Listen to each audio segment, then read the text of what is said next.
Letting the bike do its own thing, relaxed on the bars, is the right choice. You are dangerous to yourself to the degree you let this survival reaction number 2 grip you in its claws.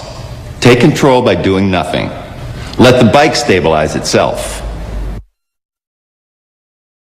I'm getting a lot of head shake over turn 6. I think it's my shock or forks. Guess it could be a bad tire. Does it happen every lap? Yeah. No. Maybe once every 2 or 3 laps at first. And then it did it every lap. I had to pull in. See, here it says bikes don't do anything every few laps. Only riders do. So I bet if you loosen up on the bars, it'll stop. Yeah, I think you're right. You know?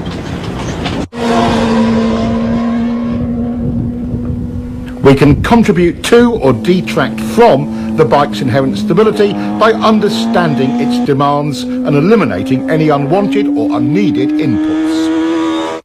Take braking. With the weight forward, stiff arms and up on the tank, the bike stoppies. With less bar pressure and the rider stabilised by the tank, the bike is more stable. Back in the seat with loose arms gives controlled braking. Even with severe lock-up, control is much improved. An all too common error is twisting to the inside of the bike. He's trying to gain stability but creates tension. Even if you don't hang off the bike, stabilising your body is still important. Gripping the tank with one or both of your knees as you go into and through the turn is simple and efficient. The more firmly you anchor yourself, the easier it is to relax your torso and arms. For mid-corner, suspension is set up for a given amount of weight fore and aft. The bike cannot compensate for you moving around on it.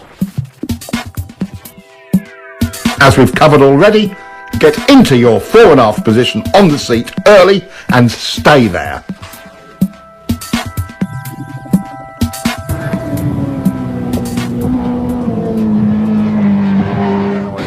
Just to recap, your bike's suspension can be adjusted for a variety of road and track conditions, but you cannot adjust it for excess rider input.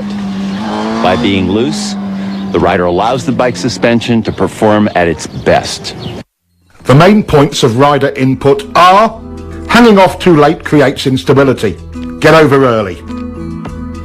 Hanging off too far creates instability as well.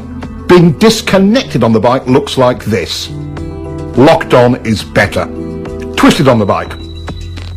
Going with the bike. The seat provides stability and so does the tank.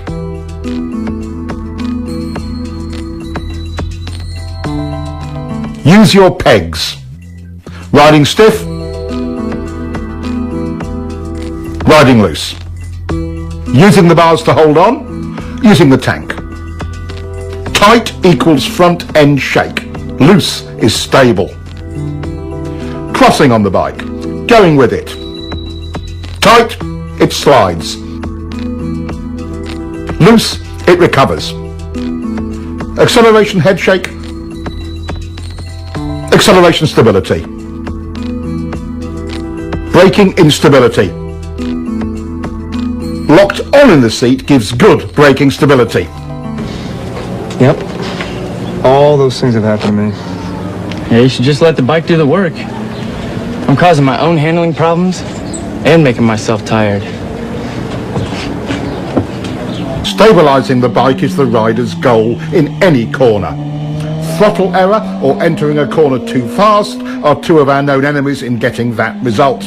But perhaps the most important of all is your line through the turn. Having a poor line through any corner makes the rider's job of stabilising the bike with good throttle control all but impossible.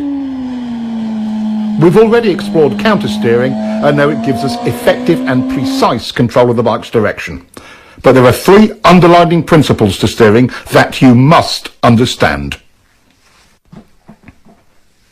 There are 3 tools we use for executing our line. 1, where you begin the turn.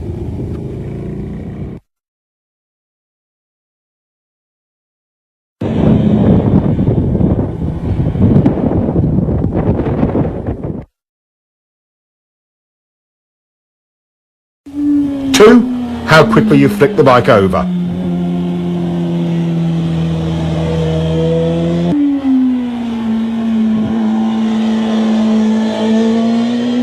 3, how far you lean it.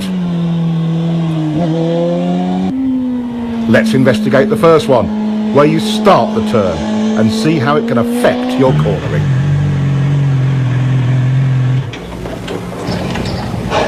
Hey, you're doing good, huh? That's getting better. Looks like it. I'm getting a feel for throttle control, but it's inconsistent. One lap I'm good, the next I'm stalled on the gas in the same turn. I know what you mean. My line changes from lap to lap, so I don't always have the confidence to keep rolling it on.